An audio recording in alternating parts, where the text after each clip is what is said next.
Solo en septiembre, lleva tu préstamo a rebajatucuentas.com y tendrás mejores cuotas de las que estás pagando ahora. Llegó el momento del verdadero cambio.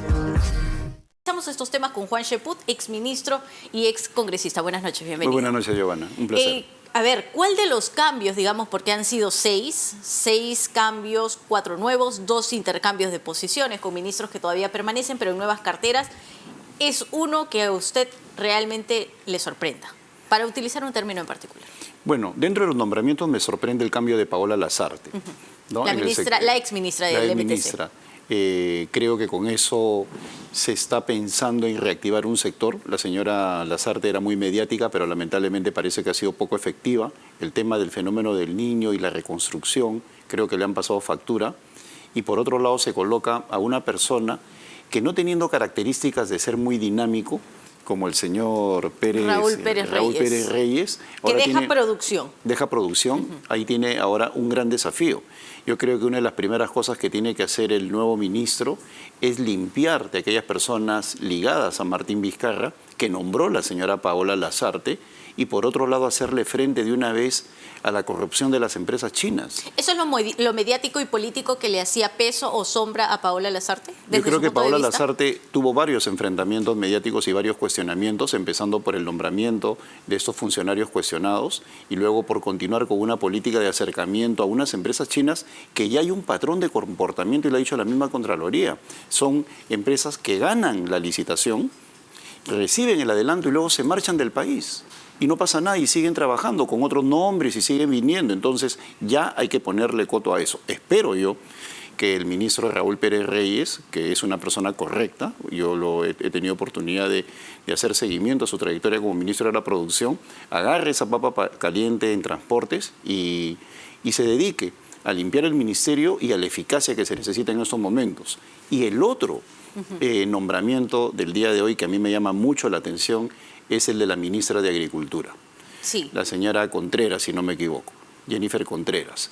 Bueno, el Ministerio de Agricultura, como todos lo sabemos, está en una posición crítica.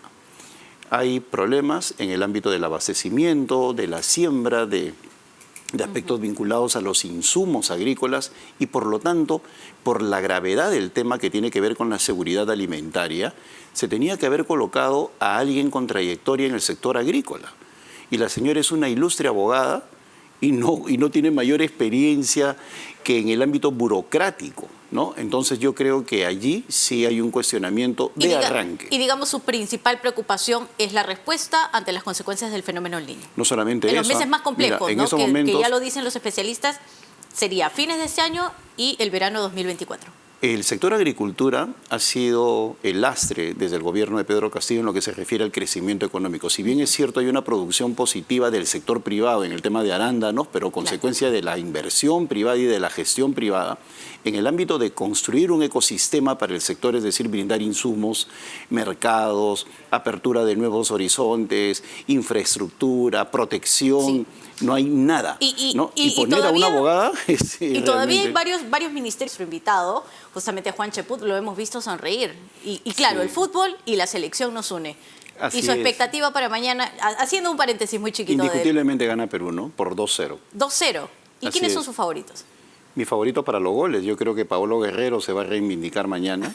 Yo creo que va a empezar por lo alto, ¿no? Y yo espero que al final un triunfo para nuestro país, ¿no? Bueno, que no nos roben la sonrisa, ¿no? Pero volvamos al tema de los cambios en los ministerios. Y usted me decía, claro, primero hablando del Ministerio de Transportes y Comunicaciones, luego de la preocupación también en el Ministerio de Desarrollo Agrario y Riego. ¿Alguno que sí le haya, digamos, convencido en esta nueva designación? 2 cambios, ¿no? El de Ana María Choquehuanca, que me parece que es la persona ideal para el Ministerio de la Producción, es un guiño a las exigencias y necesidades de la MIPE.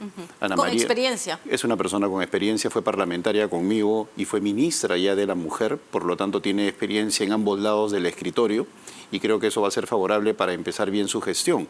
Por otro lado, es una persona que últimamente estuvo ejerciendo una crítica constructiva respecto al sector de economía y la relación del Estado con lo que son la micro y pequeña empresa. Ahora va a tener la oportunidad de gestionar ese proceso, de ser la bisagra entre las MIPES y todos los sectores productivos del Estado, y yo estoy seguro que va a ser una buena labor. Y el otro cambio, disculpa Giovanna, sí, es el de Daniel Maurate. Yo creo que Daniel Maurate, si bien es cierto, no tuvo oportunidad de ejercer a plenitud su cargo en justicia, sí fue en su momento un buen ministro de Trabajo, en la época de Ollanta Humala. Es decir, desde su punto de vista, el retorno o la ubicación en la cartera de trabajo es la más ideal. Es la más ideal para Daniel Maurate. Él, cuando estuvo ya en su momento durante la gestión de Ollanta Humala, yo como ex ministro de Trabajo tengo que reconocer y ser objetivo, hizo una buena labor. Y yo creo que en un momento en el cual la informalidad es un gravísimo problema en el país, yo creo que una persona con experiencia como Daniel puede hacer una labor efectiva. ¿Y no se estaba avanzando mucho con Antonio Varela? No, yo creo que no tuvo la oportunidad. Por cuestiones de tiempo. Por una cuestión de tiempo, a pesar de que él era un experto laboralista y tuvo algunas medidas acertadas, entre ellas diseñar una especie de borrador para el tema de la informalidad. Yo creo que 3 meses o poco menos de 3 meses es absolutamente insuficiente. Su opinión con un ministerio que, si bien es cierto, no se ha tocado, cuando hemos empezado a recoger reacciones desde el Congreso de la República, decían, nosotros esperábamos un cambio en el ministro o en el Ministerio de Defensa, Jorge Chávez Cresta. Indiscutiblemente, yo creo que es un baldón, y subrayo esa palabra, para el gabinete. Yo creo que Jorge Chávez no solamente estuvo en la primera línea agresiva cuando fueron los eventos de los últimos días de diciembre, como ministro de Defensa, sino que luego tenía una posición absolutamente mediocre en lo que se refiere ya a su trato con el Comando Conjunto y la respuesta de las Fuerzas Armadas ante eventos como el surgimiento del terrorismo o el de Brain hace poco, sí, ¿no? En la cual a todas luces se nota de que hay un problema de comando y de apoyo político. Y por otro lado, una situación vergonzosa de Jorge Chávez Cresta es que cuando ha habido una suerte de dejar abandonada a las Fuerzas Armadas por los problemas que hubo en enero y febrero, él jamás salió a defenderlas. Permitió que tanto Dina Boluarte como Alberto Otárola se lavaran las manos en relación a la responsabilidad política que debería acompañar a una decisión, a una acción de las Fuerzas Armadas, y simplemente permaneció callado. ¿Qué tanto peso, qué tanta consecuencia le va a traer justamente a la presidenta, al premier, Alberto Otárola, mantener a Jorge Chávez Cresta en el cargo de defensa? Por lo menos un conflicto ya con el legislativo, ¿no? Yo creo que desde el Congreso la congresista Chirinos ha planteado una moción de interpelación y ha exigido su renuncia. Y en este momento la señora Patricia Chirinos es presidenta de la Comisión de Defensa, es decir, ya hay una relación de conflicto entre una comisión importante del Congreso y el propio ministro de Defensa. Si la presidenta de la Comisión de Defensa plantea la renuncia y de manera pública, es porque ya hay en Jorge Chávez Cresta un derrotero negativo. ¿Y cree que esta interpelación va a terminar siendo una censura? Es el camino, digamos, es la línea que se ha visto muchas veces, pero en esta ocasión lo observa de esta manera. Eso ya es otra cosa. Yo creo que ahí dependerá mucho de la forma como se tejan alianzas para proceder a la censura de este ministro, y ahí tiene que jugar un rol protagónico la congresista, ¿no? En este caso Chirinos, con otros congresistas que también estén en desacuerdo con su permanencia. Tengo entendido que inclusive aquellos que han tenido experiencia castrense no están de acuerdo con que Jorge Chávez Cresta esté al frente del Ministerio de Defensa. Yo creo que en estos momentos se requieren otras características para el titular de ese sector. ¿Alguna otra cartera que, digamos, usted, mientras los millones de ciudadanos también observábamos la ceremonia de juramentación, pensaba que se iba a dar? Yo creo que ya llegó el momento en que Alberto Otárola piense seriamente en dejar el cargo. Yo ahí sí apunto a la cabeza. El Perú en estos momentos está paralizado y no es una exageración. El Perú está atravesando una grave crisis económica y sabemos que el propio ministro de Economía ha tenido declaraciones realmente lamentables en torno a problemas como el del abastecimiento del limón o las propias medidas que está dando para impulsar la economía. Si no se recupera la confianza en el corto plazo, la situación económica se va a agravar para el 2024.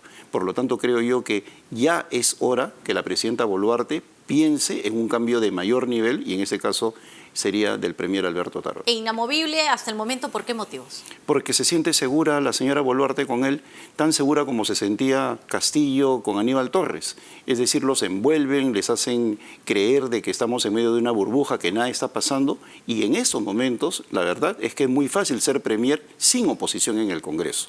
Yo creo que el Congreso también tiene que elevar la valla de la exigencia política y empezar a hacer un control mucho más eficiente de todas las carteras. Y en ese sentido, creo yo que el señor Alberto Otárola, hasta el momento, por los indicadores de gestión, de gasto, de resultados, etcétera, etcétera, no ha dado la talla. Y creo que la señora Boluarte tiene que pensar seriamente en un cambio. Ya que nos está hablando y le hemos preguntado por Alberto Tarola, el jefe del Gabinete de Ministros, cuando va esta tarde al Congreso de la República para sustentar el proyecto de ley por el presupuesto 2024, se le hace una serie de preguntas que no se entienden en ese momento en la confusión del ingreso. Pero él rápidamente hace una aclaración y dice lo siguiente: solo quiero decir que es política del gobierno la meritocracia, porque el centro de la atención son los niños y escolares. Claro, eso seguramente se refiere al cambio en el Ministerio de Educación, porque hay una papa caliente en el corto plazo. Se dice que la anterior ministra ha salido porque anunció públicamente que irían hasta el propio Tribunal Constitucional para impedir que se debería observar la ley. Si no se da ese fenómeno o esa actitud del Ejecutivo y se permite que esa ley se promulgue, pues simplemente sería un atentado contra la educación de millones de niños en el Perú. Entonces, la primera prueba de fuego... Más allá quizá del atentado a la educación, ¿cómo leeríamos esto ejecutivo-legislativo? Bueno, lo que sucede es que en el Ejecutivo hay un déficit de políticas desde hace tiempo, Giovanna. ¿Y a qué me refiero? Todo el mundo habla que en el Congreso paran aprobando por insistencia las leyes. Pero ¿cuál es el papel de un ministro? Y yo he sido ministro de Estado. Si yo estoy en contra de una ley o de la posibilidad de una existencia, formo opinión. ¿Y cómo se forma opinión? Viniendo a RPP, conversando contigo, paseándome por los medios y señalando que lo que pretende hacer el Congreso es una barbaridad. Entonces tenemos ministros que se lamentan lo que hace el Congreso, pero no salen a confrontar políticamente. Esa actitud política es lo que se necesita. Entonces, si la ministra de Educación, la actual, pretende que no se promulgue esta ley, que el Ejecutivo la observe, pues tiene que liderar el debate de las ideas e ir inclusive a la Comisión de Educación del Congreso a decir de que si ellos insisten, pues les estarían haciendo un tremendo mal al país. Pero, señor Chaput, usted estaba ya acá en el set cuando terminaba el programa de Fernando Carvalho y escuchaba al congresista Flores, que es una de las personas, uno de los parlamentarios que impulsa, que decía que la data no estaba correcta. Es decir, no importa si son 14.000, si son 10.000, si son 3.000, si es un docente, están atentando contra la meritocracia. En resumen, por supuesto. En resumen, y aún con todo, digamos, se trata de basar o de regresar el argumento a que no es la cifra tan grande. No, eso es falso. Mira, acá hay una cuestión fundamental. Así como pasó con las leyes, con las famosas leyes de reposición de todo el personal despedido durante la década de Alberto Fujimori, que empezó con 5.000, el otro año 10.000 y 15.000, al final regresaron todos luego de haber cobrado jugosas liquidaciones. Lo que podría generar esta ley es un precedente y luego van a venir más y más y más sobre la base del precedente que está generando este Congreso.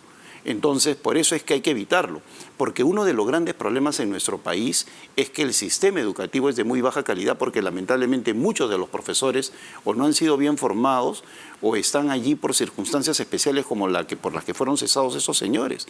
Entonces, no se puede permitir eso. Y la función fundamental de la actual ministra es salir al frente de este despropósito y evitar que el Congreso, por insistencia, plantee esta ley. ¿Y usted cree que Jennifer Contreras Álvarez, quien ha dicho no puede ser muy buena abogada, pero no la ve al mando del Ministerio de Educación, pueda hacerlo? Es decir, pueda defender... Jennifer Contreras creo que es la de Agricultura. Ella es... Ponce, Sí, Ponce, sí. Miriam Ponce. Yo creo que ella al ser viceministra conoce bien, al haber sido viceministra conoce el tema. Y por otro lado, ella ha sido viceministra de una ministra que ha dicho que va a observar la ley y va a ir al Tribunal Constitucional. Por lo tanto, debería ir en la misma línea. Debería ir en la misma línea, sino que pongan otra persona. Si ella no va en la misma línea, porque si ella está en desacuerdo, eso hubiera renunciado como viceministra. Entonces, ahí hay una condición política. Si ella permanece en el cargo, es para que siga el mismo camino en el supuesto que esto siga adelante. Pero la línea del Tribunal Constitucional es una línea en el fondo perversa.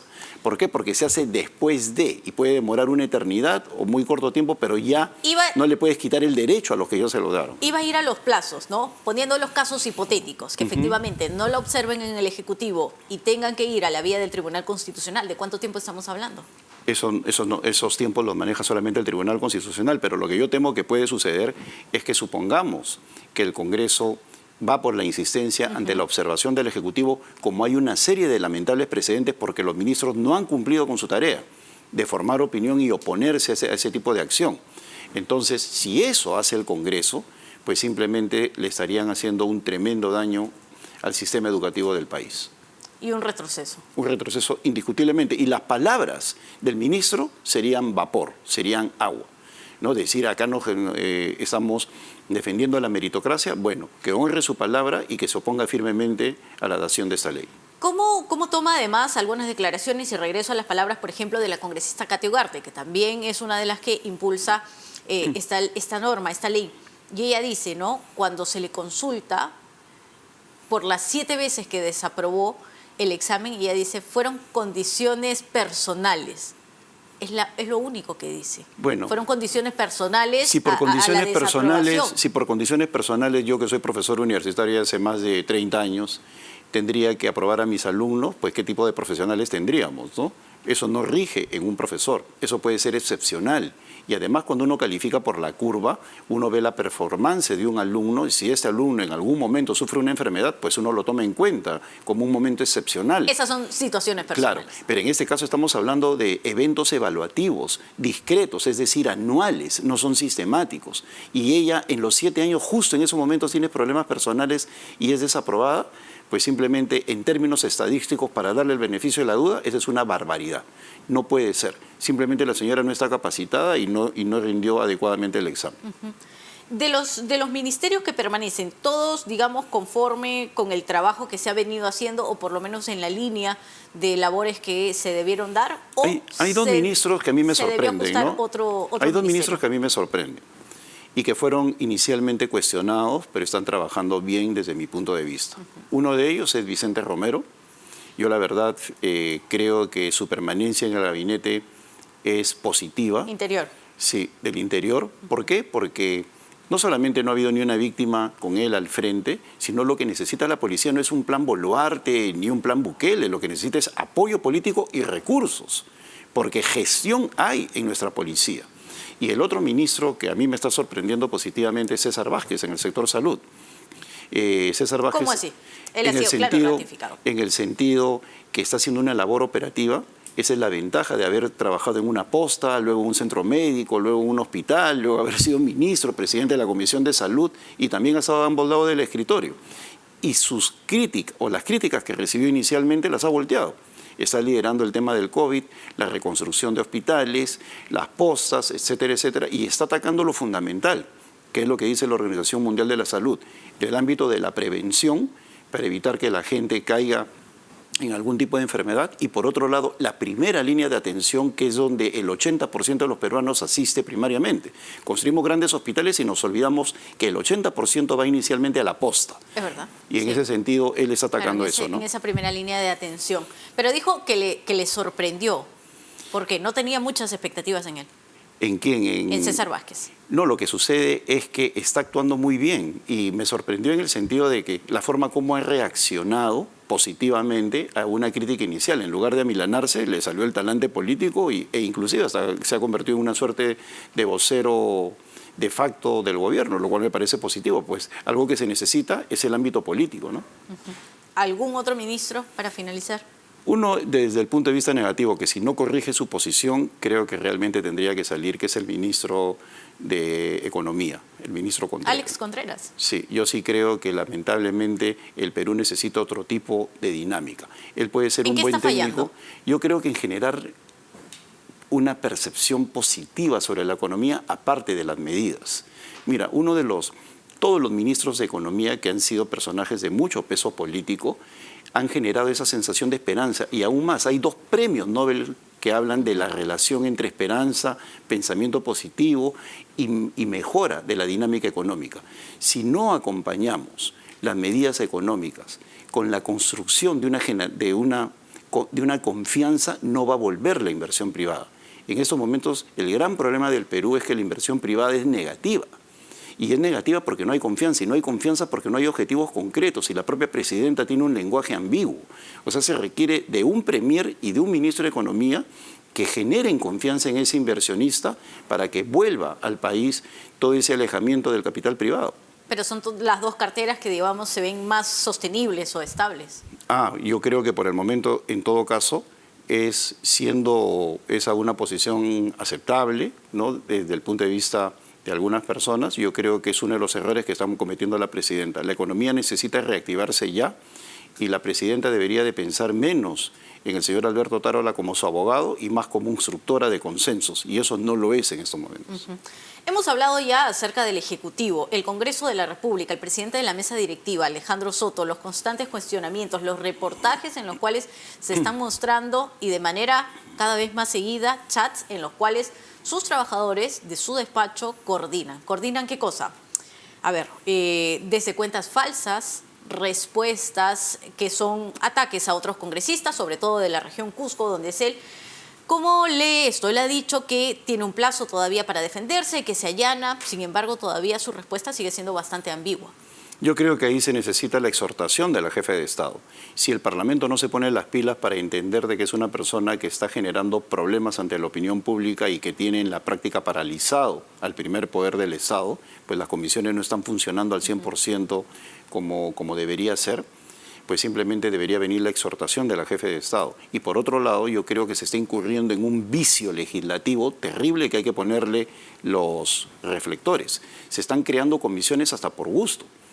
Comisión de seguimiento del COVID, comisión de seguimiento de X, Y y Z, y hasta los nombres uno se olvida de la cantidad de comisiones que se están creando, y esa podría ser una suerte de manipulación de los colegas parlamentarios, porque una comisión es personal. El personal son sueldos, son oficinas, una serie de cosas. Entonces se podría estar repartiendo la torta entre personas vinculadas en estos momentos a una moción de censura que empiezan a retroceder. Ya no quiero censurarlo, etcétera, etcétera. ¿Por qué? Porque ya le tiraron su maíz, ¿no? Si esa es la actitud del actual presidente del Congreso, pues sería lamentable porque está burocratizando el proceso legislativo. ¿Y debería dar un paso al costado? Yo creo que si los cuestionamientos continúan, por supuesto, porque... Los que se han visto hasta ahora, los que se conocen. Por supuesto, porque ¿cómo va a fiscalizar una persona que tiene cuestionamiento? ¿Cómo se va a liderar la lucha contra la corrupción si tienes al frente de una comisión de ética personas cuestionadas, al frente de la comisión de fiscalización a personas cuestionadas y en la presidencia del Congreso una persona cuestionada? Entonces, no entender eso de parte de los parlamentarios es simplemente colocarse ellos mismos la soga al cuello. ¿Y cuánto peso le hacen situaciones como esta que salen del presidente, del Consejo, del presidente de la mesa directiva del Congreso, desde el lado de los ciudadanos? Que de por sí en las encuestas ya sabemos que está en menos 2 dígitos de aprobación, ¿no? Pero ¿cuánto más les va a restar? ¿O les podría estar restando? Es que ese es el gran problema, ¿no? Que este Congreso en ese sentido actúa con gran desfachatez, no le interesa la legitimidad. Ya Williams dejó el Parlamento por el suelo, en 4%, y no se inmutaba jamás. Entonces luego viene Alejandro Soto igualito, no les importa tener 3, 2, 1. Ellos dicen que en la medida que nosotros 130 estemos unidos, no importa lo que diga la ciudadanía. Y no se dan cuenta que cuando sucede eso... ¿Pero hay una unión realmente? ¿Ve una unión en este Parlamento? Bueno, hay objetivos concretos, quedarse hasta el 2026, soportar una mesa directiva cuestionada, para lo que les conviene. Y mira, 114 personas han votado por ese proyecto que quiere devolver 14.000 profesores que no lo merecen al sistema público. Entonces, cuando tienen intereses creados, pues están unidos y no les interesa la legitimidad, no les interesa el favor del pueblo. Y eso es muy dañino porque simplemente convierte al Parlamento en una entidad desfachatada. Hay varios temas en el Congreso de la República, ¿no? Por ejemplo, entre uno de ellos, el retorno de la congresista Digna Calle.